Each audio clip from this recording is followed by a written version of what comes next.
Meus filhos me esqueceram em 32 dias das mães. Sim, 32 vezes. E eu contei cada uma delas. Se você quer ouvir mais histórias como essa, se inscreva no canal e aproveite. Já me conte de onde você está ouvindo essa história nos comentários. Meu nome é Marisa. Tenho 62 anos. E durante grande parte da minha vida eu fui invisível. Não de um jeito romântico ou poético. Eu era invisível de uma forma que dói. Uma forma que te consome por dentro, que te faz questionar se você realmente importa para as pessoas que você mais ama. Tudo começou quando meus filhos nasceram. Ricardo foi o primeiro. Chegou quando eu tinha apenas 24 anos. Eu era uma menina ainda, mas tinha que ser uma mulher. Tinha que ser forte. Tinha que ser mãe. E eu fui. Com todo o meu coração, com toda a minha energia, com toda a minha determinação. Depois veio Fernanda, quando Ricardo tinha 3 anos. 2 filhos demandavam o dobro de tudo. O dobro de dedicação, o dobro de preocupação, o dobro de amor. E depois Bruno, meu caçula, quando Fernanda tinha apenas 2 anos. 3 filhos em 5 anos. Eu nem sequer tive tempo de respirar. Meu marido, Roberto, trabalhava o tempo todo. Ele não era um homem ruim, apenas um homem ausente. Ele provia o dinheiro, mas o resto? O resto era comigo. As madrugadas com cólicas, os primeiros passos que presenciei sozinha, as primeiras palavras que ouvi sozinha, os ferimentos, os medos, os sonhos, tudo sozinha. Quando Ricardo entrou na adolescência, ele se tornou distante. Era o típico adolescente. Queria ficar com amigos, queria descobrir o mundo, queria estar longe de casa. Eu não reclamava. Eu era mãe, eu entendia. Mas ainda assim, nos momentos em que ele estava em casa, eu tentava conectar, tentava conversar, tentava ser importante na vida dele. Fernanda seguiu o mesmo padrão. Adolescência, namorados, festas, amigos. Meu papel diminuindo a cada ano. Eu ainda cozinhava, ainda lavava suas roupas, ainda era a mulher que cuidava de tudo enquanto eles viviam suas vidas. E Bruno? Bruno era meu caçula. Durante um tempo, ele pareceu ser diferente. Ele passava mais tempo comigo, contava sobre suas aulas, seus amigos, suas notas. Mas quando cresceu, quando virou adolescente e depois adulto, ele se tornou igual aos outros 2. Então chegou o primeiro dia das mães que eles esqueceram. Eu lembro perfeitamente. Era domingo, 12 de maio de 1991. Ricardo tinha 18 anos, Fernanda tinha 15 e Bruno tinha 13. Meu marido Roberto estava viajando a trabalho. Eu acordei cedo, esperando algo, uma ligação, uma visita. Até um cartão teria sido suficiente. Nada. Ricardo estava em casa, trancado em seu quarto. Fernanda havia ficado na casa de uma amiga no fim de semana. Bruno estava assistindo TV. Nenhum deles sequer mencionou o dia. Eu tentei não ficar brava. Tentei racionalizar. Eles eram apenas crianças. Não era culpa deles. Mas aquela dor no peito, aquela sensação de invisibilidade, começou naquele dia. E nunca mais foi embora. Ano seguinte? Esquecimento número 2. Dessa vez, todos estavam em casa. Eu fiz um bolo de chocolate, meu favorito, e esperei. Ninguém mencionou. Ninguém percebeu nem o bolo. Ano após ano, dia das mães após dia das mães, eu me via sentada sozinha enquanto a televisão passava anúncios de filhos dando presentes para suas mães. Filhos ligando, filhos visitando, filhos mostrando amor. Meus filhos? Esquecidos demais, ocupados demais, distantes demais. Quando Ricardo se formou na universidade e conseguiu um bom emprego como analista de sistemas, eu pensei que tudo mudaria. Ele teria sucesso, seria feliz e talvez voltasse a ser próximo de mim. Mas não. Ele se afastou ainda mais. Começou a sair com pessoas importantes de seu trabalho. Sua vida se tornou ainda mais compartimentalizada e eu continuava sendo apenas sua mãe. Uma figura do passado que ele precisava carregar. Quando Fernanda se casou, aos 28 anos, eu recebi um convite via correio. Meu próprio filho me invitou para seu casamento através do correio. E você sabe o que é pior? Eu fui. Claro que fui. Porque era minha filha. Porque eu a amava. Porque uma mãe não diz não aos momentos importantes de seus filhos. Naquele casamento, passei a maior parte do tempo nos bastidores, ajudando a organizar coisas, oferecendo apoio emocional. O grande momento era de Fernanda, certo? Não havia espaço para a mãe. Bruno também se casou, depois divorciou. Depois se casou novamente. Você sabe quantas vezes ele me ligou durante esses processos turbulentos? 2 vezes. 2 vezes em 15 anos. Mas cada Dia das Mães, eu ainda esperava. Cada maio, ainda havia aquela pequena faísca de esperança dentro de mim. Esperança de que dessa vez seria diferente. Dessa vez eles lembrariam. Dessa vez eles reconheceriam tudo o que eu havia feito. E cada Dia das Mães, eu era decepcionada. Aos 35 anos, Ricardo tinha um apartamento grande e um carro de luxo. Aos 32 anos, Fernanda tinha uma carreira estável e uma família. Aos 27 anos, Bruno tinha... Bem, Bruno estava sempre tentando algo novo. Mas nenhum deles tinha uma mãe. Eu continuava trabalhando como secretária, ganhando um salário modesto, vivendo em uma casa que meu marido havia comprado. Depois que Roberto faleceu, foi um infarto rápido, sem avisar aos 64 anos. A casa foi deixada para mim. Meus filhos não ofereceram ajuda. Não perguntaram como eu estava. Não visitaram durante os primeiros meses de luto. Eu estava sozinha. Completamente sozinha. E o pior era que tinha aceitado isso como normal. No Dia das Mães que se seguiu à morte de Roberto, Ricardo enviou um SMS, dizendo: Feliz Dia das Mães, mãe. Nenhum ponto final, apenas aquilo. Como se tivesse sido um compromisso que ele não queria cumprir. Fernanda nem isso. Esquecimento número 24. Bruno ligou uma vez, mas estava dirigindo e conversou comigo por exatos 3 minutos antes de desligar, porque tinha que ir em uma reunião. E eu continuei aqui. Continuei vivendo. Continuei sendo invisível. Mas há algo que você precisa saber sobre ser invisível por tanto tempo. Em algum momento, você se torna tão invisível que as pessoas nem mesmo lembram que você existe. E quando isso acontece, quando você é realmente, completamente invisível, algo muda dentro de você. Algo desperta. Para mim, esse algo despertaria em breve. Muito em breve. Mas primeiro, eu teria que passar por mais 8 dias das mães. 8 anos de esquecimento. 8 anos de espera vã. 8 anos de se reconhecer como uma mulher que tinha dado tudo e havia recebido absolutamente nada em troca. E então, quando eu finalmente havia aceitado que essa era a minha vida, uma vida de solidão, de invisibilidade, de amor não retribuído, algo inesperado aconteceria. Algo que mudaria tudo. Algo que faria meus filhos se lembrarem de que eu existia. Mas não pelo motivo certo. E essa é a parte que dói mais ainda. Eram 9 da manhã quando recebi a ligação. Eu estava tomando café, vendo a televisão.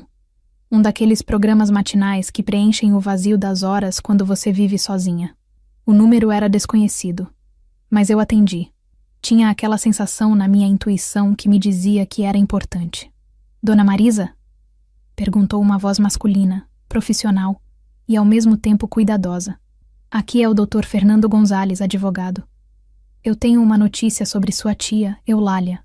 Meu coração acelerou. Tia Eulália. Minha tia que eu não via há anos. Uma mulher que havia deixado o Brasil aos 30 anos para viver na Europa, que havia enviado cartões de Natal ocasionais, que havia ligado raramente. Tia Eulália, que foi a última pessoa no mundo que eu esperava receber uma ligação sobre naquele dia cinzento de março de 2023. O que aconteceu com minha tia? Perguntei, já imaginando o pior. Dona Marisa, sinto muito, mas sua tia faleceu há 2 semanas, complicações cardíacas enquanto dormia. Ela faleceu em paz, em seu apartamento em Lisboa. O telefone quase caiu da minha mão. 2 semanas. Minha tia havia morrido 2 semanas atrás, e eu estava apenas recebendo a notícia agora. Há um testamento, continuou o advogado, sua voz mantendo aquele tom profissional mas compassivo. E sua tia deixou instruções muito específicas sobre como eu deveria proceder. Ela pediu que eu telefonasse para você pessoalmente. Testamento? Murmurei. Tia Eulália não era uma mulher rica. Ou pelo menos, eu pensava que não era. Sim, Dona Marisa. Sua tia era uma mulher bem-sucedida. Ela investiu bem em imóveis em Portugal e em ações.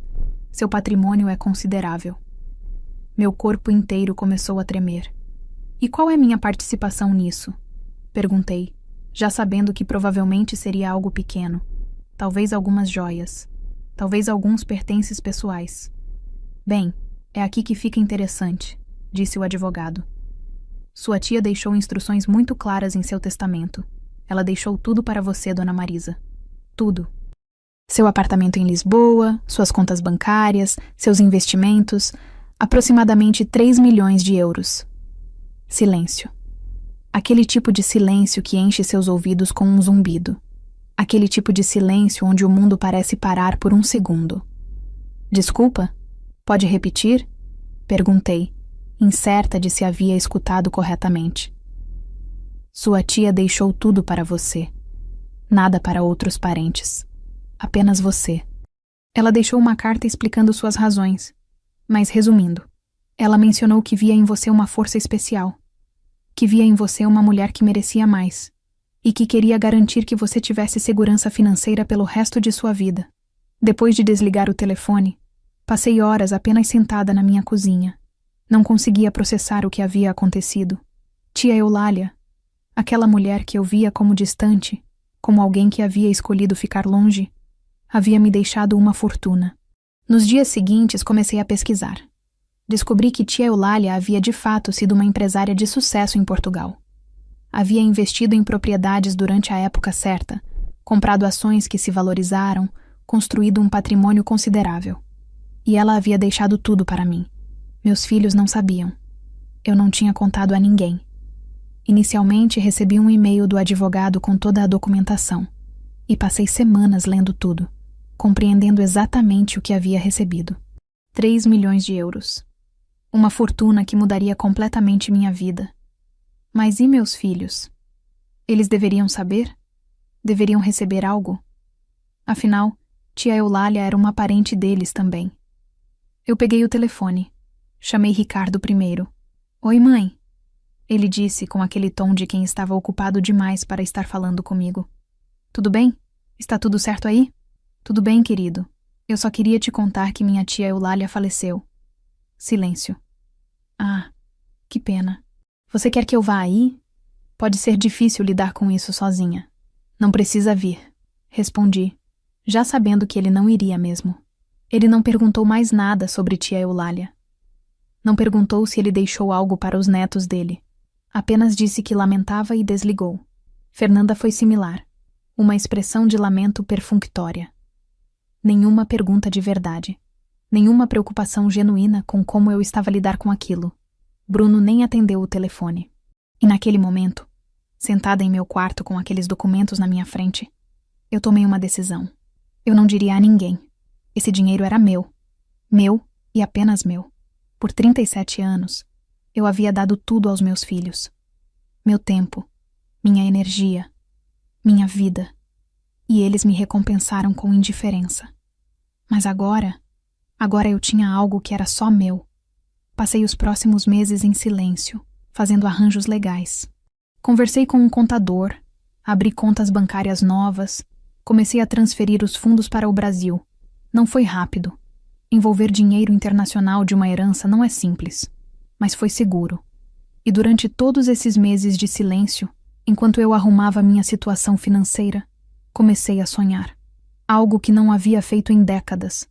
Eu sonhava com uma casa própria. Não aquela casa que meu marido havia comprado. Era uma casa adequada. Mas era a casa dele. Era a casa de uma mulher que sacrificou sua vida. Mas uma casa na praia? Uma casa que seria completamente minha? Uma casa onde eu poderia acordar vendo o oceano? Uma casa onde eu poderia realmente viver? Não apenas existir? Isso era o sonho que voltava toda noite. Fiz pesquisas. Comecei a olhar imóveis.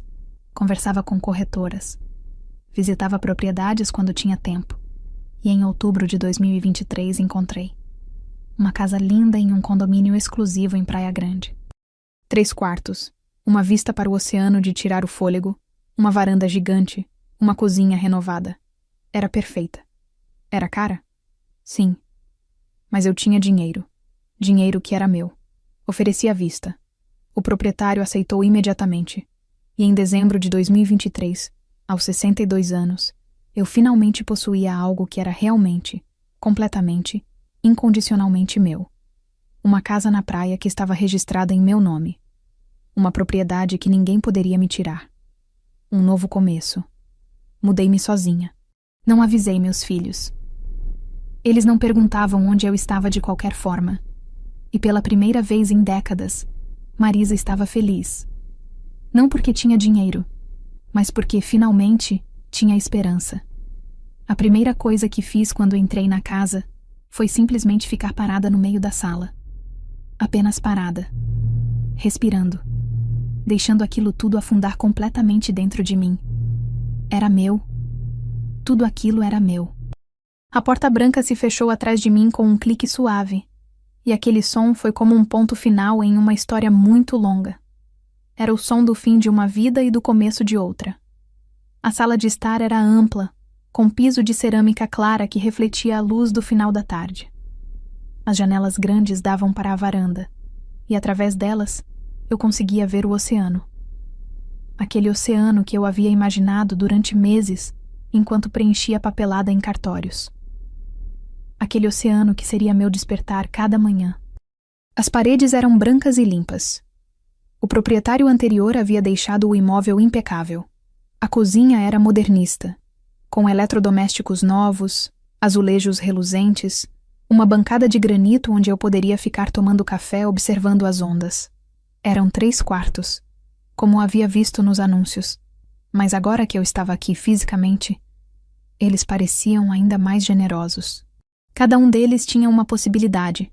Um poderia ser meu quarto, outro poderia ser um escritório onde eu poderia ler, o terceiro poderia ser simplesmente um quarto de hóspede que provavelmente nunca seria usado. Porque era verdade. Meus filhos nunca viriam aqui. Não porque não saberiam o endereço, mas porque eu não diria a eles. Movi-me lentamente por cada cômodo, tocando as paredes como se quisesse confirmar que eram reais, que aquilo era real, que eu não havia entrado em alguma espécie de ilusão. O banheiro principal tinha uma banheira grande, algo que eu sempre quis ter. Uma banheira onde eu poderia mergulhar durante horas se quisesse. Há quanto tempo eu não tomava banho de banheira? Décadas. Quando você é mãe de 3 crianças pequenas, você não tem luxo de banheiras. Quando você é uma mulher sacrificada, você não tem tempo para banheiras. Mas agora eu poderia ficar em uma banheira o tempo que quisesse. A varanda era o lugar mais especial. Era grande, com um sofá de jardim branco e almofadas confortáveis. De lá, tinha-se uma visão perfeita do oceano. O som das ondas chegava até lá, aquele som constante e hipnotizante que as pessoas pagam fortunas em spas para tentar recriar em máquinas de som. Mas eu não era uma pessoa que pagava em spas. Eu era uma mulher que estava ouvindo o oceano de verdade, do meu próprio imóvel, gratuitamente.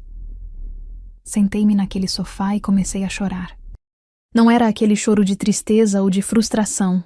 Era aquele choro que vem quando você finalmente permite que o alívio e a alegria transbordarem de você. Chorei porque aos 62 anos, eu finalmente tinha um lugar que era meu. Chorei porque durante 37 anos eu havia dormido em camas que eram de outra pessoa, em casas que eram de outra pessoa, vivendo uma vida que era uma continuação da vida de outra pessoa. E agora, finalmente, tinha algo que era completamente, incondicionalmente, legalmente meu. Os movedores haviam entregue meus pertences naquele dia. Não eram muitos. Eu havia deixado a maioria das coisas na casa antiga. Roupas, alguns livros, alguns objetos pessoais. Tudo que caberia em algumas caixas de papelão. Passei a primeira noite arrumando aquelas coisas nos armários e nas prateleiras. Organizei a cozinha com os poucos utensílios que havia trazido. Fiz minha cama no maior dos quartos. A cama que havia sido de Roberto e minha durante tantos anos, mas que agora era apenas minha. Quando apaguei as luzes naquela primeira noite, eu ouvia o som do oceano através das janelas abertas. Era como uma ninhoca para dormir, constante, suave, verdadeiro. Dormi profundamente naquela noite.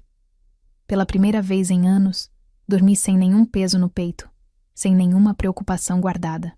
Nos dias seguintes, comecei a explorar a vizinhança. O condomínio era exclusivo, com apenas 20 casas espalhadas por um grande terreno. As casas eram distantes umas das outras. Havia privacidade. Havia silêncio. Havia espaço. Havia uma piscina comunitária que estava vazia naquela época do ano, e um pequeno parque com bancos onde as pessoas podiam sentar e observar o mar. Comprei plantas. Trouxe flores para a varanda. Comprei cortinas novas. Pintei um dos quartos. Escolhi um tom suave de azul, a cor do céu quando o sol estava nascendo. Transformei aquela casa vazia em um lugar que respirava, que tinha personalidade, que tinha Marisa dentro dele. E dia após dia, enquanto eu reorganizava minha vida, meus filhos não tinham ideia de onde eu estava. Eu havia deixado a casa antiga, simplesmente saído da vida deles sem avisar. Havia mudado meu número de telefone, não completamente, apenas o chip do celular, para que eles pudessem ter dificuldade em me encontrar. Porque naquele momento, eu não queria ser encontrada. Queria estar sozinha. Queria explorar quem era Marisa fora do papel de mãe. E sabe qual foi a descoberta mais importante? Era que eu não sabia. Realmente não sabia quem eu era. Depois de 62 anos, eu era um mistério para mim mesma, mas tinha tempo para descobrir agora. Tinha uma casa bonita. Tinha segurança financeira.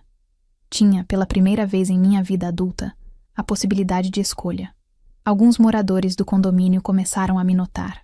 Uma mulher de meia idade, sozinha, em uma casa bonita. Houve conversas cordiais na piscina, convites para tomar café. Pela primeira vez em décadas, eu estava fazendo amigos por escolha, não por obrigação. Pessoas que me conheciam como Marisa, não como a mãe de. E quando cheguei em maio de 2024, aquele mês que eu havia temido durante 32 anos, aquele mês dos dias das mães esquecidos, eu estava diferente. Eu era diferente. Acordei naquela manhã de Dia das Mães. Tomei um café gostoso na minha varanda enquanto observava o oceano. Ninguém ligou. Ninguém mensageou. Ninguém lembrou. E pela primeira vez, eu não me importei. Junho de 2024 chegou e levou com ele qualquer esperança de que meus filhos pudessem tentar me encontrar. Uma semana após o Dia das Mães, Ricardo provavelmente percebeu que ele não havia sabido notícias minhas. Talvez tenha achado estranho. Talvez não. De qualquer forma, ele não ligou. Eu estava ciente de que havia desaparecido de suas vidas. Havia mudado de número de celular. Havia saído da casa antiga sem avisar ninguém. Havia efetivamente desaparecido como aquela mãe que estava sempre à disposição. E quanto tempo levaria para que percebessem? Quanto tempo levaria para que finalmente se preocupassem? Semanas passaram. Depois meses. Nada. Julho chegou com aquele calor típico do litoral. Dias inteiros onde a temperatura beira os 35 graus e você passa horas na água ou na sombra, sem fazer muito além de respirar e existir. Eu passei aquele julho descobrindo coisas sobre mim mesma que nunca havia descoberto antes. Descobri, por exemplo, que eu adorava nadar. Quando era jovem, antes de Ricardo nascer, eu tinha ido à praia algumas vezes. Mas depois? Depois não havia tempo para nadar. Havia fraldas para trocar, comida para preparar, casas para limpar. Mas agora, com 62 anos, eu descobria que ainda podia nadar. Que meu corpo, apesar dos anos, ainda era capaz de entrar naquele oceano e mover-se pela água com graça. Havia uma certa hora do dia, bem cedo de manhã, antes das outras pessoas chegarem à praia, onde eu poderia sair da minha casa, descer até a areia e entrar na água. Era frio, era revigorante, era completamente e totalmente meu. Ninguém me chamava do trabalho. Ninguém me perguntava por que não estava em casa. Ninguém precisava de mim. Era maravilhoso. Conheci uma mulher chamada Cecília na praia. Ela tinha aproximadamente minha idade, também vivia sozinha, também estava descobrindo quem era fora dos papéis que a sociedade havia lhe designado. Nós começamos a nadar juntas nas manhãs, e depois começamos a tomar café juntas. Depois começamos a ir em cafeterias na cidade próxima. Aquelas cafeterias charmosas que servem bolos caseiros e chás sofisticados. Com Cecília, eu ria. Ria de verdade.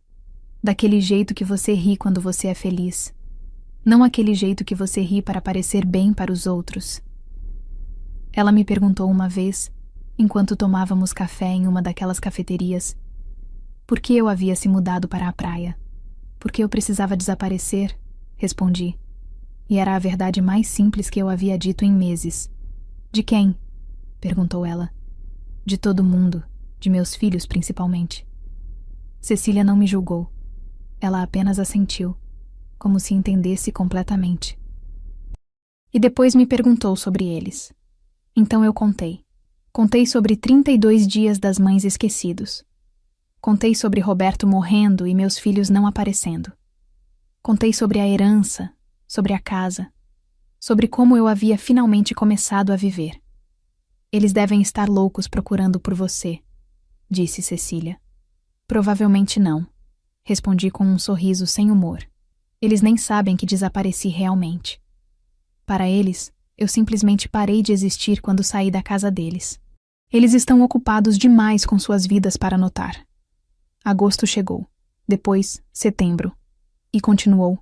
Nenhuma ligação, nenhuma mensagem, nenhum rastro de que meus filhos sequer percebessem que eu havia desaparecido. Naquele período, eu fiz coisas que nunca havia feito. Viajei para São Paulo por uma semana e visitei museus sozinha. Comprei uma câmera e comecei a fotografar o oceano em diferentes horários e condições climáticas. Fiz um curso online de História da Arte. Comecei a ler livros que sempre quis ler, mas que pareciam fúteis quando estava ocupada demais criando filhos. Meu apartamento na cidade, aquele que Roberto havia deixado para mim, continuava vazio. Eu não havia vendido porque não precisava fazer isso. Tinha dinheiro suficiente. Mas também não visitava. Não havia razão para voltar àquela casa onde havia deixado 40 anos de invisibilidade. Novembro chegou, e com ele vieram as primeiras notícias indiretas de que algo estava acontecendo. Cecília me mostrou uma postagem no Facebook de uma conta antiga que ela havia me encontrado. Era de Ricardo. A foto era dele em um evento de trabalho importante. Ele parecia bem-sucedido, completamente alheio ao fato de que sua mãe havia desaparecido. Você deveria ligar para eles, sugeriu Cecília uma manhã, enquanto tomávamos nosso café habitual. Por quê? Perguntei. Porque você é a mãe deles. Eles devem estar preocupados. Não estão, respondi com certeza. Se estivessem, já teriam me procurado. Meus filhos não me amam, Cecília. Eles nunca me amaram. Eles apenas aceitavam que eu estava ali quando era conveniente. Dezembro chegou. Natal se aproximava, e eu recebi um e-mail. Um e-mail de Ricardo. Apenas um. Dizia: Oi, mãe. Há quanto tempo? Espero que esteja bem. Você desapareceu. Quando você vai voltar para casa? Quando você vai voltar para casa? Como se eu tivesse apenas saído para fazer compras e esquecido de voltar. Como se eu devesse estar ansiosa para retornar àquele lugar onde havia sido invisível por tanto tempo. Eu não respondi ao e-mail. Fernanda tentou me ligar para um número antigo, aquele que eu havia descartado. A ligação não completou porque o número não existia mais. Bruno nem sequer tentou. E então, no início de janeiro de 2025, Ricardo descobriu algo. Ele havia contratado alguém para me procurar, um investigador particular, provavelmente. E esse investigador havia descoberto que eu havia comprado uma propriedade em Praia Grande. Minha invisibilidade havia acabado. Meus filhos finalmente haviam descoberto que eu estava viva, que eu havia desaparecido, que eu havia reconstruído minha vida sem eles. E era apenas uma questão de tempo, até que descobrissem por quê. A ligação chegou numa terça-feira à noite. Eu estava na varanda, como de costume, tomando um chá enquanto observava o oceano escurecer. Cecília havia ido embora para sua casa mais cedo, deixando-me sozinha com meus pensamentos e com o som das ondas. Meu telefone novo, aquele que poucos números possuíam, tocou com aquele barulho que eu havia programado especialmente. Era Ricardo. Meu filho mais velho, que não havia tentado me ligar em meses, agora estava me chamando como se nada tivesse acontecido. Oi, mãe, disse ele, sua voz carregada de uma cordialidade que não era genuína. Era aquela cordialidade que você usa quando quer algo de alguém. Como você está? Faz tanto tempo que não nos falamos. Estou bem, Ricardo. E você? Bem também. Mãe, eu preciso ser honesto com você. Eu descobri algo. Você comprou uma casa na praia. Uma casa em Praia Grande, certo? Meu coração acelerou. Ele sabia. Sim, comprei. Respondi calmamente. É minha. Claro que é sua, respondeu ele rapidamente, quase com um riso forçado. Eu só... Bem, eu fiquei surpreso. Você nunca mencionou isso. E uma casa tão bonita, em um condomínio tão exclusivo, deve ter custado muito caro. Custou o que eu tinha para gastar. Houve uma pausa. Eu podia imaginar Ricardo do outro lado da linha, processando essa informação, tentando compreender como sua mãe invisível havia de repente se tornado uma mulher que comprava casas de luxo à beira-mar. Mãe, eu gostaria de propor algo, continuou ele. Que tal a gente marca um encontro? Você, eu, Fernanda e Bruno. Temos que conversar sobre algumas coisas, pessoais, familiares. Conversar. Aquela era uma palavra interessante. Meus filhos não queriam conversar comigo há anos. De repente, queriam conversar? Quando você está pensando? Perguntei. Este fim de semana? Você poderia nos receber aí na sua casa? Seria legal conhecer esse lugar que você escolheu. Algo dentro de mim soou um alarme, mas eu não sabia exatamente o que. Havia uma qualidade em sua voz que era diferente. Uma urgência, uma necessidade. E não era necessidade de estar perto de mim. Era necessidade de algo que eu tinha. Claro, respondi. Vocês podem vir no sábado. Que horas? Que tal às 14 horas? É um bom horário para todos? Perfeito. Quando desliguei o telefone, fiquei parada por muito tempo, apenas segurando o aparelho nas mãos.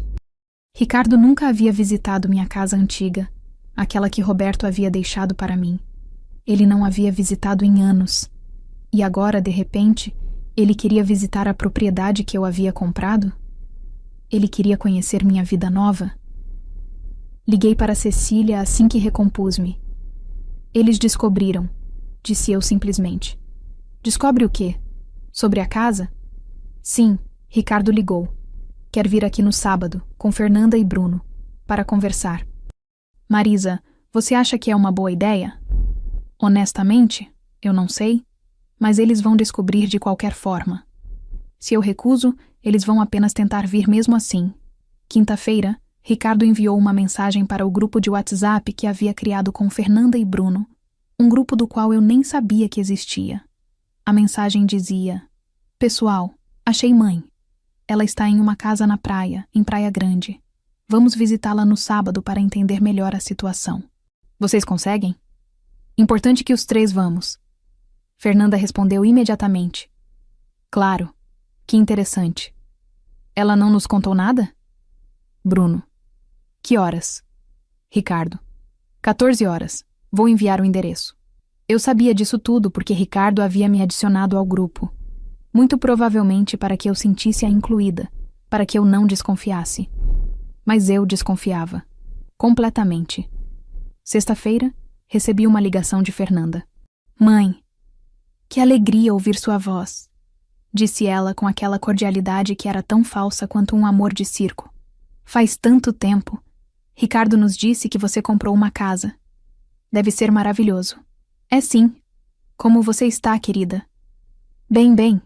Ouve, amanhã a gente vai aparecer aí. Vai ser lindo estar com você depois de tanto tempo. A gente precisa conversar sobre umas coisas importantes também. Coisas importantes. Sempre havia coisas importantes quando meus filhos queriam conversar. Sábado chegou. Acordei cedo. Tomei meu banho. Penteei meu cabelo com cuidado. Não estava nervosa. Eu havia passado por muita coisa na vida para estar nervosa agora. Mas havia uma sensação de inevitabilidade no ar. como se estivesse prestes a um clímax que eu não conseguia evitar. Limpei a casa, embora ela já estivesse impecável. Preparei café. Comprei alguns bolinhos de padaria para oferecer. Queria parecer que eu estava bem, que eu estava feliz, que eu não havia desaparecido por sofrimento, mas por escolha. Ricardo foi o primeiro a chegar. Ele bateu na porta às 13h50, exatamente no horário. Quando abri, ele entrou como se estivesse mapeando o lugar, seus olhos varrendo cada canto, cada objeto, avaliando tudo.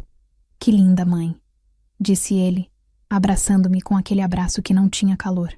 Você escolheu bem. Obrigada, querido. Senta aqui. Fernanda e Bruno chegaram 15 minutos depois. Houve abraços sem calor, beijos no ar, aquela formalidade que pessoas desconhecidas usam quando se encontram em aeroportos. Servi o café. Todos se sentaram ao meu redor, olhando para a casa, observando a vista para o oceano, avaliando silenciosamente tudo.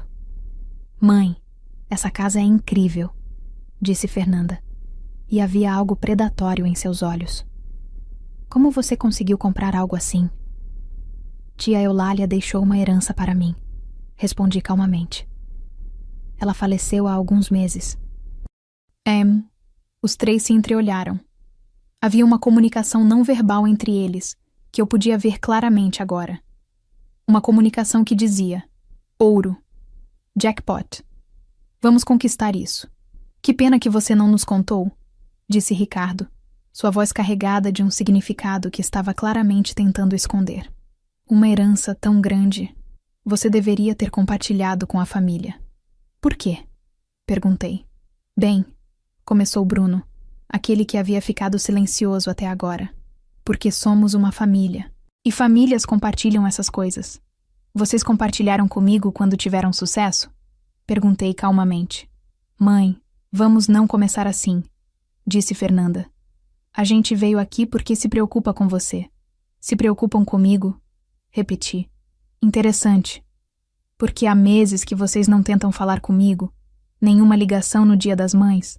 Nenhuma visita depois que eu mudei. Nenhum interesse em saber onde eu estava ou se estava bem. Ricardo se inclinou para a frente. Mãe, a gente quer falar sobre essa propriedade com você. Sobre como você está gerenciando isso. Porque entre você e eu, uma mulher da sua idade, sozinha, com uma propriedade de valor tão alto, bem, não é o ideal. Aquele foi o momento. Aquele foi o momento em que eu finalmente entendi completamente o que estava acontecendo. O que havia sempre estado acontecendo. Mas agora era tão óbvio que era quase engraçado. Meus filhos não haviam vindo porque me amavam. Meus filhos não haviam vindo porque sentiam falta de mim. Meus filhos haviam vindo porque haviam descoberto que eu tinha dinheiro. E agora, eles estavam aqui para tentar tomar isso de mim. Você quer dizer o que exatamente? Perguntei. Minha voz permanecendo estranhamente calma enquanto observava meu filho mais velho, com aquele olhar que ele nunca havia recebido de mim antes. Um olhar que o via completamente, sem nenhuma ilusão de amor filial. Ricardo se recostou na cadeira como se tivesse esperado essa pergunta. Mãe, a gente contratou um advogado. Ele vem chegando. Achamos importante ter alguém presente quando discutimos isso, porque envolve questões legais importantes. Questões legais. Meu coração começou a bater mais rápido, mas eu mantive minha expressão neutra. Que tipo de questões legais? Perguntei. Fernanda colocou a mão na minha. Aquele gesto que era supostamente carinhoso, mas que agora eu via claramente como manipulação. Mãe, a gente se preocupa com você. Você está aqui sozinha, uma mulher de 62 anos, com uma propriedade tão valiosa. É fácil para alguém tomar vantagem de você. A gente só quer proteger seus interesses. Meus interesses já estão protegidos, respondi, retirando delicadamente minha mão da dela. Eu tenho meus próprios documentos. Tudo está registrado em meu nome. Tudo está legal. Sim, disse Bruno, aquele que tinha a personalidade mais agressiva quando se sentia ameaçado. Mas e se você ficar doente? E se algo acontecer com você? A gente deveria estar envolvido, como sua família, como seus filhos. Aquelas palavras saíram de sua boca como veneno. Como seus filhos. como se esse fato fosse um título que lhes dava direitos, que lhes permitia reivindicar a propriedade que eu havia comprado com meu próprio dinheiro. A campainha tocou. Ricardo levantou-se imediatamente, como se estivesse esperando por aquele sinal. Aqui deve ser o Dr. Henrique, disse ele. Meu estômago caiu. Eles realmente haviam trazido um advogado. Para minha própria casa. Para tentar me convencer de que eu precisava entregar a ela para eles. Dr. Henrique entrou usando um terno cinza que custava mais do que meu aluguel havia custado por um mês inteiro, quando eu ainda alugava. Ele tinha aquele aspecto de um homem que havia passado a vida conquistando coisas que não lhe pertenciam através de documentos e palavras bonitas. Dona Marisa, disse ele com um sorriso profissional. É um prazer conhecê-la. Seus filhos me contrataram para discutir um assunto muito importante relacionado ao seu bem-estar. Bem-estar? Perguntei. Estou bem. Sim, sim, aparentemente você está, respondeu ele olhando ao redor da sala bonita. Mas existe uma questão legal que precisamos abordar. Sua capacidade mental e legal de gerenciar uma propriedade desse tamanho sozinha, sem supervisão familiar. Aquele foi o momento. Aquele foi o momento em que eu realmente entendi que tudo que havia suspeitado era verdade. Meus filhos não eram apenas gananciosos. Eles eram criminosos. Estavam planejando fraudar sua própria mãe. Continue, disse eu, minha voz baixa, mas firme. Dr. Henrique colocou uma pasta sobre a mesa de centro. Dentro dela estavam documentos que ele começou a mostrar. Dona Marisa, o que seus filhos estão propondo é que, por seu bem, você transfira a propriedade para um fundo familiar. Isso protegeria você e também deixaria claro que seus filhos têm responsabilidades legais em caso de algum problema de saúde ou incapacidade sua. Um fundo familiar, repeti. Que coincidentemente seria controlado por vocês. Exatamente, disse Fernanda, sua voz doce como mel envenenado. A gente cuidaria de você, mãe.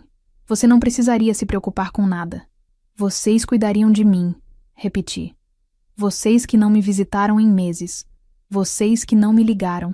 Vocês que esqueceram de mim em 32 dias das mães. Ricardo se inclinou para a frente. Mãe, o passado é o passado. A gente quer reconstruir nossa relação.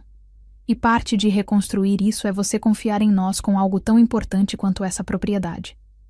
Confiar em vocês, murmurei. Que palavra interessante. Doutor. Henrique começou a folhear os documentos. Dona Marisa, na verdade há documentação aqui que sugere que você pode não estar em plena capacidade mental para tomar decisões desse tamanho. Temos testemunhas que poderiam atestar que você estava confusa quando comprou essa propriedade. Testemunhas. Que testemunhas? Quem havia testemunhado minha compra? Que testemunhas? Perguntei calmamente. Bem, respondeu o doutor. Henrique consultando seus papéis. Seus vizinhos, por exemplo, comentaram que uma mulher sozinha, de certa idade, fazendo uma compra tão grande, é inusitado. É inusitado para uma mulher ter dinheiro e usá-lo como bem entender? Perguntei. Não, claro que não, respondeu ele com um sorriso oleoso. Mas quando combinado com seu histórico de perda do marido e isolamento social, bem, levanta questões. Eu olhei para meus filhos, todos os 3 sentados ali, com seus trajes caros, seus empregos bem pagos, seus casamentos e suas segundas oportunidades na vida. E eles estavam aqui, em minha casa, tentando me convencer de que eu era fraca demais para ser responsável por meu próprio dinheiro. Vocês querem que eu assine esses documentos? Disse eu. Não era uma pergunta. Idealmente, sim, respondeu Ricardo. Mas sem pressa. Você pode pensar sobre isso. Mas não muito tempo, adicionou Bruno. Porque quanto mais tempo passa, mais a gente fica preocupado com a saúde do nosso investimento. Quer dizer, com a saúde da propriedade. Ele havia se deixado escorregar. Ele havia falado a verdade. A propriedade não era sobre cuidar de mim, era sobre o investimento. Era sobre o dinheiro. Então, disse eu lentamente, levantando-me da cadeira, o que vocês estão me pedindo é que eu entregue tudo que é meu para vocês, em troca de promessas de que cuidarão de mim? Basicamente sim, respondeu o Dr. Henrique com aquele sorriso profissional. É o melhor para todos os envolvidos. Naquele momento, eu fiz um gesto silencioso. Um gesto que ninguém viu. Um gesto que ativou o sistema de câmeras que eu havia instalado 3 semanas atrás. Câmeras que estavam gravando cada palavra, cada gesto, cada momento dessa conversa. Porque você vê, meus filhos cometeram um erro fundamental. Eles assumiram que eu era uma mulher fraca que poderia ser enganada. Eles não perceberam que eu havia passado 62 anos observando as pessoas. Observando como elas mentem, como elas manipulam, como elas tentam tomar o que não lhes pertence. E dessa vez, eu estava preparada. Permiti que o silêncio pesado preenchesse a sala por alguns segundos. Meus filhos me observavam, esperando que eu desabasse, esperando que eu chorasse, esperando que eu finalmente cedesse como havia cedido durante toda uma vida. Mas algo havia mudado em mim naquele momento exato. A última ilusão que eu guardava, a ilusão de que talvez, em algum lugar profundo, eles realmente me amassem, simplesmente desapareceu. Café? Perguntei calmamente, levantando-me. Vocês querem café enquanto discutimos isso? Ricardo piscou, confuso com minha reação. Ele esperava que eu protestasse, que argumentasse, que implorasse para que eles reconsiderassem. Mas eu apenas estava oferecendo café. Sim, obrigado, disse Dr. Henrique, aquele homem que havia entrado em minha casa para tentar me roubar. Fui para a cozinha e comecei a preparar o café. Minhas mãos tremiam levemente, mas não por causa de medo. Tremiam porque eu estava processando décadas de verdades que tinha negado a mim mesma. Meus filhos não eram ingratos. Eles eram oportunistas. Não eram apenas distantes. Eram predadores. Naquela cozinha branca e limpa, com a cafeteira fazendo seu barulho familiar, eu percebi algo crucial. Eles nem sequer esperavam que eu amasse a eles. Eles apenas esperavam que eu fosse fraca o suficiente para ser dominada. Voltei com a bandeja de café. Ofereci para cada um deles com um sorriso que era completamente falso, mas que era exatamente o que eles esperavam. Um sorriso de uma mulher que estava começando a ceder, que estava começando a compreender que deveria estar grata por eles terem vindo. Então, disse eu sentando-me novamente, vocês querem que eu assine esses documentos imediatamente? Não imediatamente, respondeu Ricardo tomando um gole de café. Mas seria bom que você considerasse isso seriamente, por seu bem. Por meu bem. Aquela frase continuava saindo de suas bocas como se fosse um mantrato que justificava tudo o que estavam tentando fazer. E se eu disser não? Perguntei, observando cuidadosamente a reação deles. Dr. Henrique se inclinou para a frente. Bem, Dona Marisa, se você disser não, nós ainda temos opções legais. Podemos iniciar um processo de interdição baseado em evidências de que você não está em plena capacidade mental. Pode levar tempo, pode levar dinheiro em honorários legais, mas ao final, o resultado seria o mesmo. A propriedade seria colocada sob supervisão familiar. Era uma ameaça. Uma ameaça clara, enfiada em uma frase cheia de profissionalismo e cuidado fingido. Entendo, disse eu suavemente. Então, basicamente, vocês vão me processar se eu não ceder voluntariamente? Não é assim que eu diria, respondeu Fernanda, sua voz doce e peçonhenta. A gente quer que isso seja amigável. A gente quer que você coopere, porque no final, a gente é sua família. E a família deveria estar junta.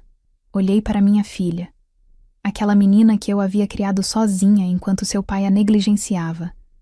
Aquela menina que eu havia sacrificado tanto para criar. E naquele momento, aquele momento exato, eu compreendi que ela nunca havia me visto como uma mãe. Ela havia me visto como um recurso. Vocês sabem o que é engraçado? Perguntei. E havia uma qualidade estranha em minha voz. Não era raiva, era calma. Era aquela calma de quem havia finalmente compreendido completamente como funcionava o mundo. O quê? Perguntou Bruno, com aquele sorriso arrogante que ele sempre havia mantido desde criança. É que vocês acreditam que minha solidão me torna fraca. Vocês acreditam que porque passei a vida sozinha, porque fui invisível, porque fui ignorada, eu devo estar desesperada por vocês. Desesperada o suficiente para entregar tudo o que tenho. Mãe, começou Ricardo. Não, interrompi. e havia uma força em minha voz que ninguém havia ouvido antes. Vou terminar. Vocês me esqueceram em 32 dias das mães. Vocês não visitaram quando seu pai morreu. Vocês me ignoraram enquanto eu tentava viver. E agora, quando descobrem que eu tenho dinheiro, vocês vêm aqui, fingindo se preocupar, tentando me convencer de que sou fraca demais para cuidar de mim mesma. Levantei-me e caminhei até a janela, observando o oceano além. Mas sabe o que vocês não sabem sobre mim? É que eu passei 62 anos aprendendo a ver através das pessoas, a compreender suas motivações, a reconhecer quando alguém está mentindo para mim. Marisa, disse Dr. Henrique, sua voz tomando um tom mais firme agora que ele percebia que eu não era aquela vítima fácil que ele havia esperado. Vamos ser claros. O que seus filhos estão fazendo é legal. Podemos iniciar um processo de interdição. E nós venceremos. Porque há evidência de que você... De que eu o quê? Perguntei, virando-me para enfrentá-lo. De que eu comprei uma propriedade com meu próprio dinheiro. De que vivi a vida que queria, finalmente, aos 62 anos. Que evidência exatamente vocês têm de incapacidade mental? Bem, começou Fernanda. O fato de que você desapareceu. O fato de que você não nos manteve informados. O fato de que uma mulher da sua idade, vivendo sozinha, comprando uma propriedade cara... É crime para uma mulher estar sozinha e ter sucesso? Perguntei. Não, mas... Então o que é exatamente que vocês estão dizendo? Façam muito claro para mim, por favor, porque eu quero ter certeza de que entendo completamente o que meus filhos estão tentando fazer. O silêncio que se seguiu foi devastador. Era o silêncio de 3 pessoas que haviam tido sua máscara arrancada. Era o silêncio de gananciosos que haviam sido pegos em seu próprio jogo. Eu caminhei até a porta de minha casa e a abri. Vocês deveriam ir, disse eu, minha voz estranhamente calma e serena. E levem seu advogado com vocês.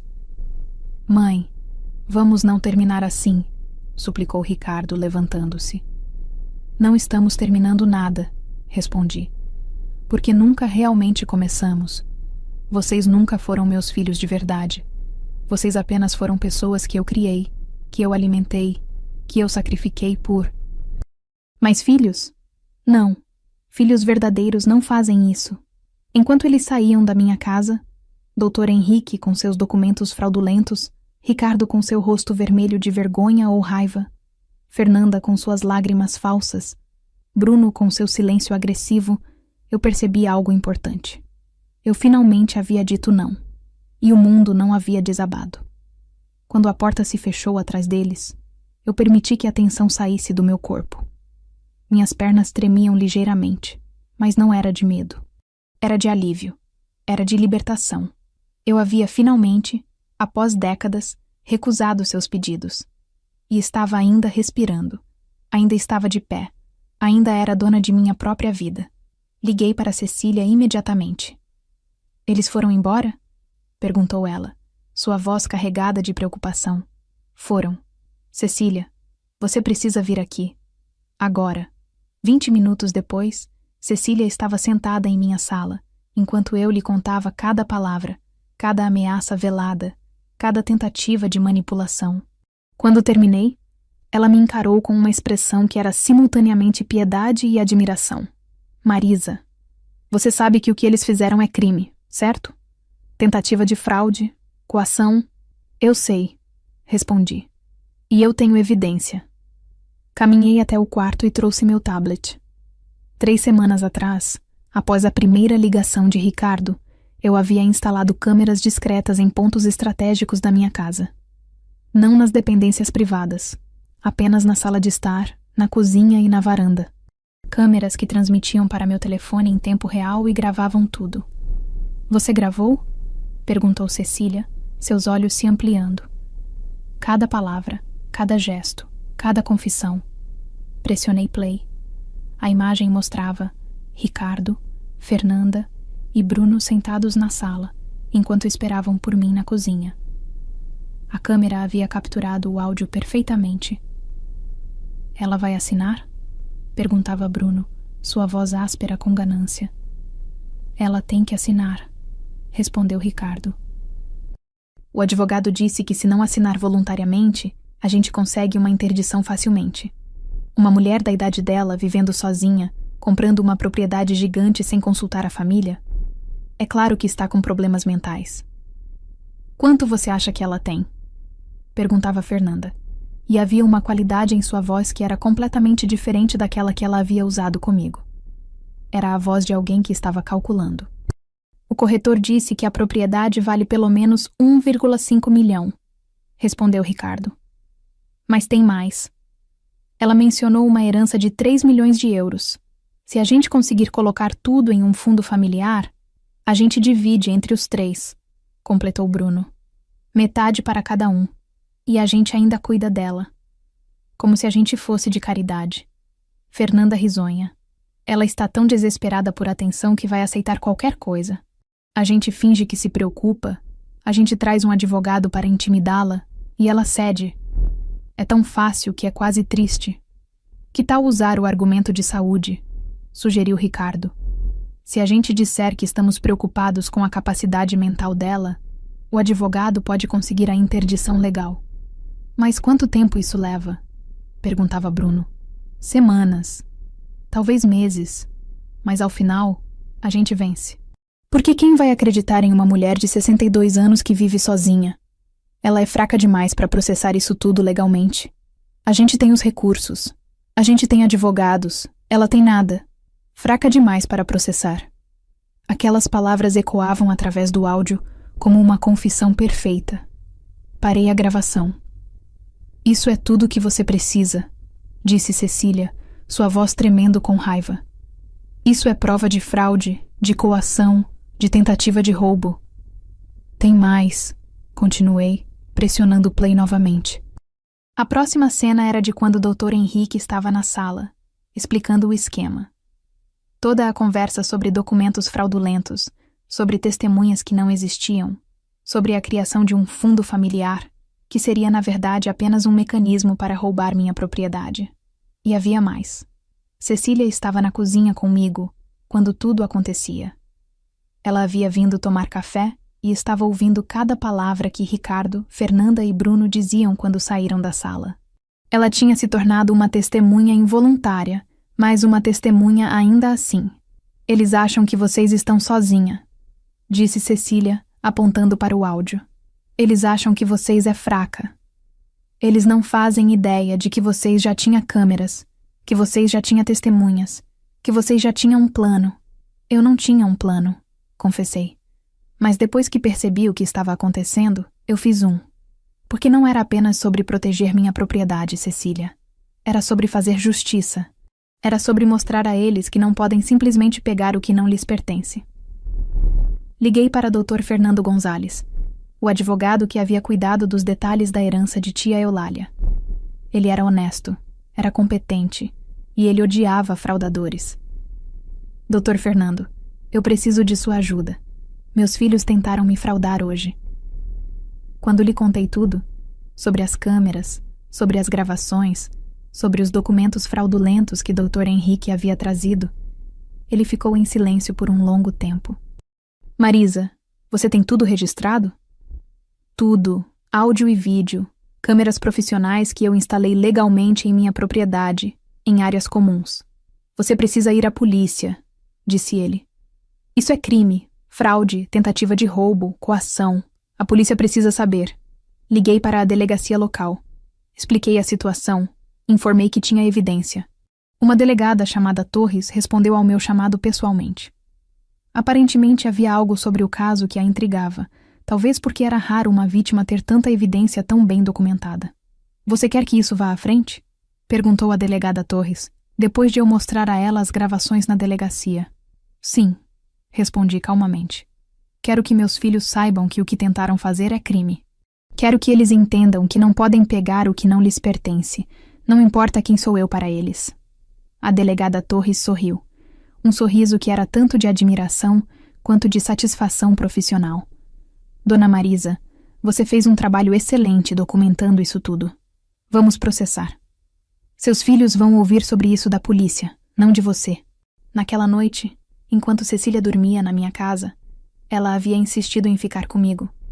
Eu fiquei acordada na varanda, observando o oceano sob a luz da lua. As ondas continuavam suas batidas constantes, indiferentes à minha história, a meus filhos, à minha vida. Mas eu havia feito algo que nunca havia feito antes. Eu havia dito a verdade. E a verdade, finalmente, era minha aliada. A ligação chegou numa quinta-feira pela manhã. A delegada Torres informou que gostaria de comparecer à minha casa com alguns documentos. Não disse exatamente o porquê, mas a intenção era clara. Eles estavam prontos para agir. Combinamos para as 10 da manhã. Cecília havia voltado para sua casa, mas ela sabia que hoje era o dia. Ela havia enviado uma mensagem simples. Força, Marisa. Você merece isso. Arrumei a casa como se estivesse recebendo visitas importantes, porque estava. Vesti-me com um cuidado extra, escolhendo um vestido azul que me fazia parecer forte, que me fazia parecer como uma mulher que não poderia ser manipulada. E então, sentei-me na varanda, observando o oceano enquanto esperava. A delegada Torres chegou pontualmente, acompanhada por 2 outros policiais. Todos uniformizados, todos com aquela expressão séria que as pessoas usam quando estão prestes a entregar más notícias. Ela tinha em suas mãos uma pasta com documentos, e havia uma determinação em seus olhos que eu havia aprendido a reconhecer.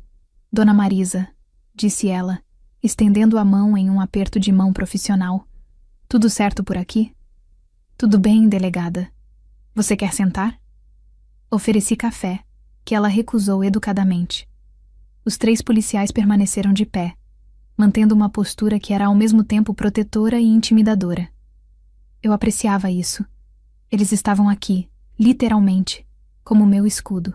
Dona Marisa, nós fizemos uma investigação completa sobre o incidente que você reportou, começou a delegada Torres.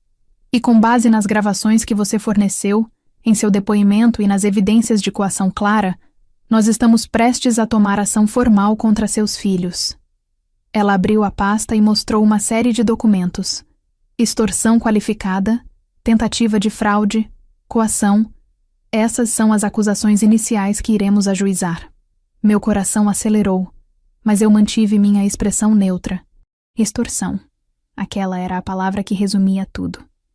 Meus filhos haviam tentado extorquir minha propriedade através de ameaças de processos legais e acusações falsas de incapacidade mental. Quanto tempo isso leva? Perguntei. Bem, o processo será iniciado nos próximos dias. Seus filhos serão notificados e terão que comparecer para depoimento. A partir daí, depende de como eles quiserem proceder. Eles podem confessar, que encurtaria o processo. Ou podem tentar lutar, o que significaria um julgamento. E se eles conseguirem um advogado melhor? Perguntei, mencionando o Dr. Henrique mentalmente. Dona Marisa, você tem gravações em vídeo e áudio de uma conversa onde eles planejam a fraude. Você tem um advogado cúmplice que estava ajudando no esquema. Você tem uma testemunha ocular. E você tem uma mulher inteira que estava funcionando perfeitamente bem, com controle total de suas faculdades mentais, quando comprou essa propriedade. Não há advogado no Brasil que consiga argumentar contra isso. A delegada Torres se inclinou para a frente, sua voz tomando um tom mais pessoal. O que seus filhos fizeram é grave. E é mais grave porque vocês é sua mãe. Eles violaram não apenas a lei, mas também a confiança fundamental que uma família deveria ter. Mas vocês fez o certo ao reportar. Vocês fez o certo ao preparar as evidências. Naquela sexta-feira, a notificação foi entregue. Ricardo recebeu a sua no trabalho. Foi enviada por um oficial de justiça enquanto ele estava em uma reunião importante. Fernanda recebeu a sua em casa. Bruno recebeu a sua em seu apartamento. Todos os 3 foram notificados de que estavam sendo investigados por crime federal. E então, na segunda-feira seguinte, todos os 3 compareceram à delegacia. Não juntos, cada um em horários diferentes, mas todos com seus advogados.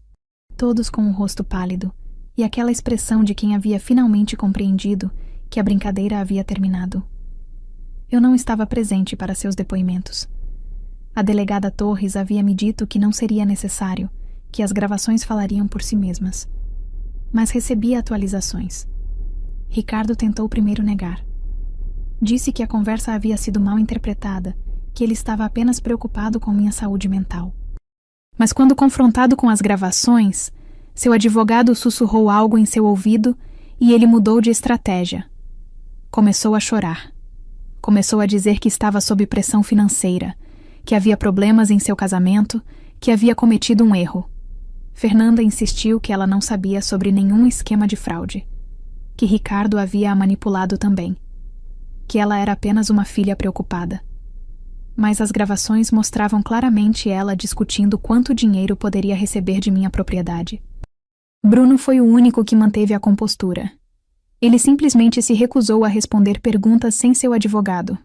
Mas isso não importava. As evidências não dependiam de suas palavras. 3 dias após os depoimentos, a delegada Torres me chamou. Dona Marisa, eu apenas queria que você soubesse pessoalmente que estamos movendo para frente com as acusações. Todos os 3 serão formalmente acusados amanhã. Isso significará que terão que comparecer ao tribunal, que terão que enfrentar um juiz, que suas ações terão consequências legais reais.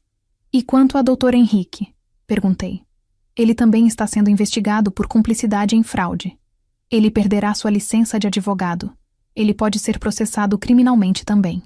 Quando desliguei o telefone, eu permiti que um sorriso cruzasse meu rosto. Não era um sorriso de vingança. Era um sorriso de justiça. Era o sorriso de uma mulher que, pela primeira vez em sua vida, havia enfrentado as pessoas que a maltrataram e havia vencido. Meus filhos finalmente compreendiam que eu não era aquela mulher fraca que eles haviam tentado explorar. Eu era Marisa. E Marisa tinha limites. Marisa tinha força.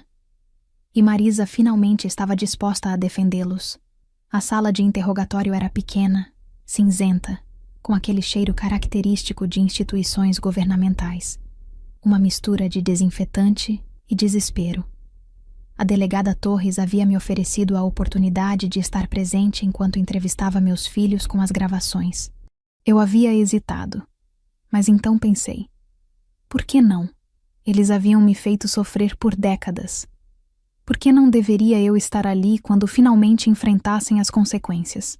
Ricardo foi o primeiro a entrar. Ele havia perdido aquela confiança que havia exibido em minha casa.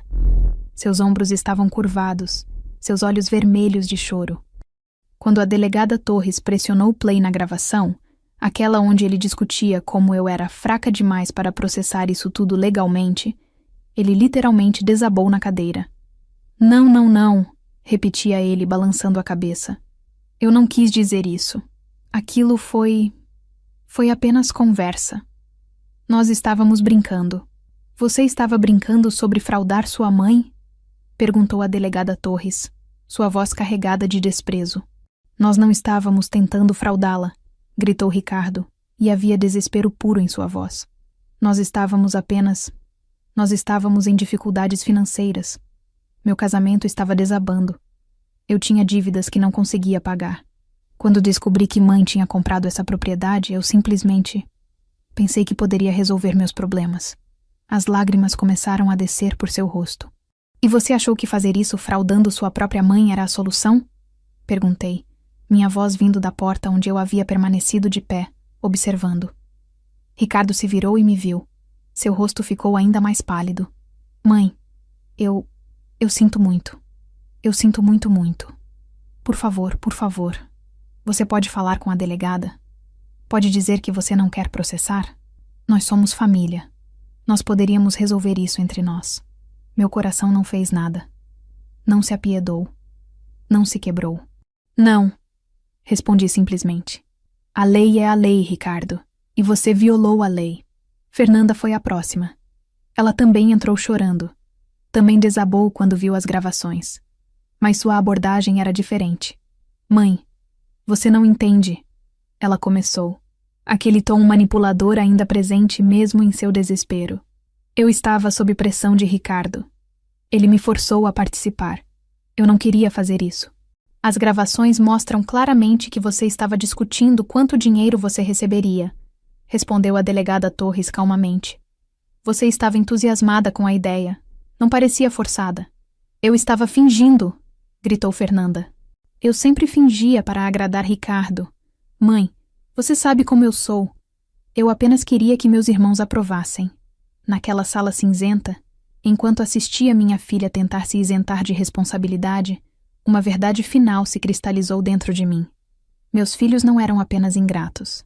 Eles eram crianças emocionais que nunca haviam crescido. Eles ainda eram aquelas crianças que queriam que eu resolvesse seus problemas, que queriam que eu sacrificasse por eles, que queriam que eu desaparecesse quando se tornava inconveniente. Você estava entusiasmada porque você queria meu dinheiro, disse eu. Não há nada mais a dizer. Bruno foi o último. Ele entrou sem lágrimas, sem desculpas, com aquele silêncio agressivo que havia caracterizado grande parte de sua vida adulta. Quando confrontado com as gravações, ele apenas encolheu os ombros. Nós precisávamos de dinheiro, disse ele bluntamente. Você tinha dinheiro. Nós não. Parecia justo. Parecia justo roubar sua própria mãe? Perguntou a delegada Torres, aparentemente chocada com sua falta de remorso. Você passou a vida inteira roubando de nós, respondeu Bruno, apontando para mim. Você criou a gente sozinha, deixando a gente saber todos os dias que você havia sacrificado tudo. Bem, vocês realmente havia? Ou você apenas queria que a gente se sentisse em dívida perpétua com você? Aquele comentário me atingiu como uma facada, porque havia uma verdade perversa ali. Eu havia permitido que meus sacrifícios se tornassem uma corrente. Eu havia permitido que eles sentissem a dívida, mas isso não justificava o que eles haviam tentado fazer. Você está certo em uma coisa, disse eu, caminhando para perto dele. Eu deveria ter me colocado em primeiro lugar mais cedo. Deveria ter estabelecido limites. Deveria ter deixado que vocês vissem meus sacrifícios não como algo que eu fiz para deixá-los em dívida, mas como algo que eu escolhi fazer porque era uma mãe. Mas isso não muda o fato de que o que vocês fizeram é crime. Então você não vai desistir? Perguntou Bruno, e havia esperança em sua voz. Esperança de que mesmo agora, sua mãe cederia. Não, respondi. Vocês tentaram me roubar. Vocês me ameaçaram legalmente. Vocês trouxeram um advogado para tentar fraudar minha propriedade. E agora, vocês enfrentarão as consequências legais. A delegada Torres se inclinou para trás em sua cadeira, observando essa cena familiar com expressão profissional, mas também com compreensão. Seus filhos, disse ela, dirigindo-se a mim, solicitaram que você descontinuasse as acusações. Eles pediram para fazer um acordo. Eles ofereceram reembolsar qualquer despesa legal que você teve. Não, respondi. Nenhum acordo, nenhum reembolso. Isso vai à frente. E naquele momento, enquanto meus 3 filhos, Ricardo, Fernanda e Bruno, finalmente compreendiam que sua mãe não era mais aquela mulher que cederia, que aquela mulher que sacrificaria tudo, que aquela mulher que desapareceria quando não fosse conveniente, eu finalmente recebi o reconhecimento que havia esperado durante toda uma vida. Não era amor, não era gratidão, mas era respeito. E naquele ponto, respeito era tudo o que importava. O julgamento durou 3 meses. 3 meses de comparecimentos à corte, de advogados discutindo lei, de juiz analisando evidências. Mas ao final, o veredicto foi inevitável. Ricardo foi condenado por extorsão qualificada e tentativa de fraude. Sentença: 2 anos de prisão, com possibilidade de liberdade condicional após 18 meses. Fernanda foi condenada por cumplicidade em fraude. Sentença: 1 ano e meio de prisão. Bruno foi condenado por extorsão qualificada. Sentença: 2 anos de prisão. Doutor: Henrique perdeu sua licença de advogado permanentemente e foi condenado por fraude profissional. Ele também foi preso. Quando a sentença foi lida, eu estava sentada na galeria da corte, observando meus filhos ouvirem aquelas palavras que mudariam suas vidas. Não havia satisfação em meu coração. Havia apenas um senso de finalização. Havia apenas o reconhecimento de que, finalmente, ações tinham consequências. Ricardo me olhou quando fui levado para fora da sala. Seus olhos estavam vermelhos, seu corpo frágil. Eu simplesmente assenti com a cabeça. Não era perdão. Era apenas reconhecimento de que tínhamos finalmente chegado ao fim de uma história que deveria ter terminado décadas atrás. Minha casa na praia permanecia totalmente minha. Nenhum tribunal, nenhuma lei, Nenhuma ameaça podia tomar isso de mim agora.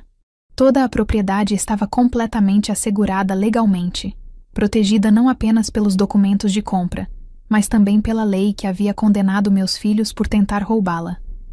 A vida continuou em Praia Grande. Cecília e eu nos tornamos inseparáveis. Duas mulheres de meia idade que haviam descoberto que a amizade genuína era possível quando você finalmente se colocava em primeiro lugar. Começamos um clube de leitura com outras mulheres do condomínio. Viajamos para São Paulo em um fim de semana comprido. Visitamos uma exposição de arte que havia estado na minha lista de desejos por décadas. Eu comecei a escrever. Pequenas histórias sobre minha vida, sobre o que havia aprendido, sobre como era descobrir quem você era aos 62 anos. Alguns amigos sugeriram que eu deveria publicar isso. Que havia outras mulheres que precisavam ouvir minha história. Que havia outras mães que precisavam entender que sacrifício infinito não era obrigação. E então chegou maio de 2026. O Dia das Mães caiu numa terça-feira. Assim como havia caído naquele dia fatídico em 1991, quando meus filhos o esqueceram pela primeira vez. Acordei cedo, como de costume, e fui para a varanda com meu café. Às 10 da manhã, meu telefone tocou. Era um número que reconheci. O número da penitenciária estadual onde Ricardo estava preso. Dona Marisa, disse a voz do outro lado, um funcionário da prisão. Seu filho Ricardo gostaria de falar com você. É permitido. Você aceita? Houve uma pausa. Aquele momento onde eu poderia simplesmente desligar. Onde eu poderia continuar ignorando-o como ele havia me ignorado por tanto tempo. Sim, respondi. Eu aceito. A voz de Ricardo veio na linha. Ele soava diferente. Não fraco, não agressivo. Apenas diferente. Oi, mãe, disse ele. Eu só queria te ligar para dizer Feliz Dia das Mães. Não havia nada que eu pudesse dizer, porque a ironia era tão profunda que era quase poética.